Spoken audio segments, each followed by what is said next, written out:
Bonjour et bienvenue dans le Flash Info. Nous sommes mercredi 8 décembre et un conseil des ministres se tiendra ce jour au palais de la présidence de la République. La réunion sera présidée par le chef de l'État lui-même, le président Alassane Ouattara. Nos équipes, elles, sont déjà sur place. Leur compte rendu à suivre dans nos éditions à venir. D'ici là, on en vient à ce don important fait par l'ambassade de France en Côte d'Ivoire à l'ONPC, l'Office national de la protection civile. Le don qui a été remis au ministre de l'Intérieur et de la Sécurité est d'une valeur de 55 millions de francs CFA. Il est composé entre autres de matériel de secours, de matériel nautique et informatique. C'était en présence de nos reporters Angela Diallo et Sidonie Davila, leur compte rendu à suivre dans le 13h.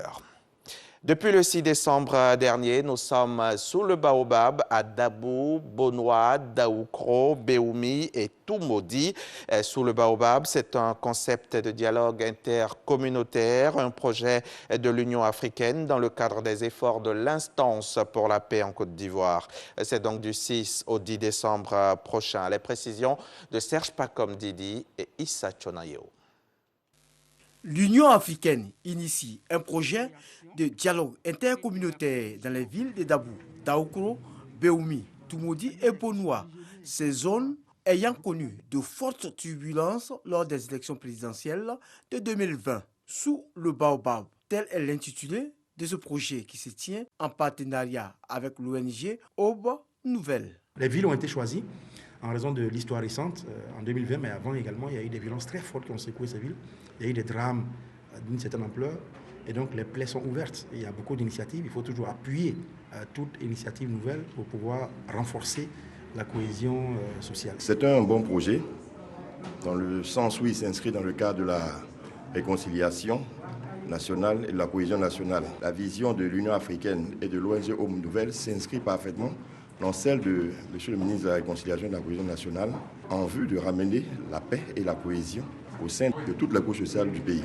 Sous le baobab ou encore sous l'arbre à palabre est par essence un lieu traditionnel de rassemblement en Afrique à l'ombre duquel on s'exprime sur la vie en société, les problèmes du village. L'Union africaine et l'ONG Aube Nouvelle souhaitent donc des règlements de conflits par la voie traditionnelle.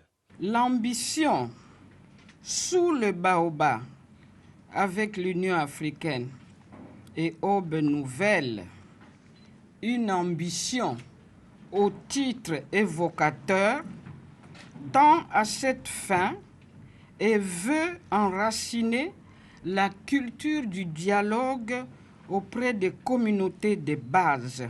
La cohésion sociale, la participation démocratique, le rôle de la femme dans le processus de résilience et de la réconciliation sont entre autres les thèmes qui seront abordés au cours de cette activité que l'Union africaine et l'ONG Aube Nouvelle comptent mener dans quelques jours auprès des populations.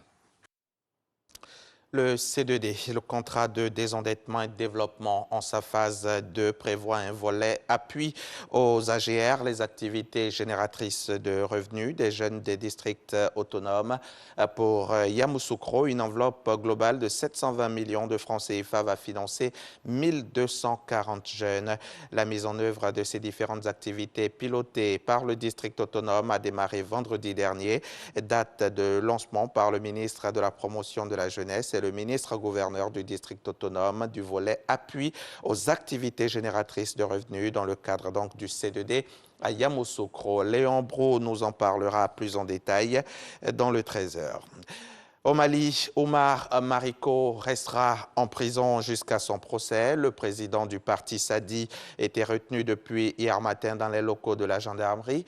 En garde à vue pendant près de 48 heures, il a finalement été placé sous mandat de dépôt hier mardi après-midi 7 décembre, ainsi que deux autres personnes accusées avec lui d'avoir tenu et diffusé des propos qualifiés d'injurieux contre le Premier ministre Choguel Maïga. Les trois hommes ont donc été transférés en début d'après-midi à la maison centrale d'arrêt de Bamako. Allons-y au Burundi, où la prison centrale là-bas, la prison centrale de la capitale Gitega, a été ravagée par un incendie tôt hier matin. Il aurait 38 morts et 69 blessés graves, selon le vice-président burundais, qui s'est rendu sur les lieux à la tête d'une délégation gouvernementale. Selon les témoins, les pompiers sont arrivés 2 heures après le début de l'incendie, avant qu'une vingtaine de blessés ne soient évacués vers les hôpitaux. On se souvient, en août, un incendie s'était déjà déclaré à la prison de Gitega du fait d'un court-circuit. Il n'avait pas fait de victimes. Cette fois, le bilan est très lourd, mais l'établissement est surpeuplé avec selon l'administration pénitentiaire, 1539 détenus pour seulement 400 lits. Le Bundestag doit élire ce mercredi le social-démocrate Olaf Scholz au poste de chancelier d'Allemagne. Le résultat de ce vote marquera alors le retrait d'Angela Merkel à l'issue de 4 mandats, 2 mois et demi après les élections en Allemagne. Le social-démocrate va devenir ce mercredi 8 décembre chancelier, faisant revenir le centre-gauche au pouvoir et refermant définitivement les 16 années de l'ère Angela Merkel. On va développer tout ça tout à l'heure dans le 13h.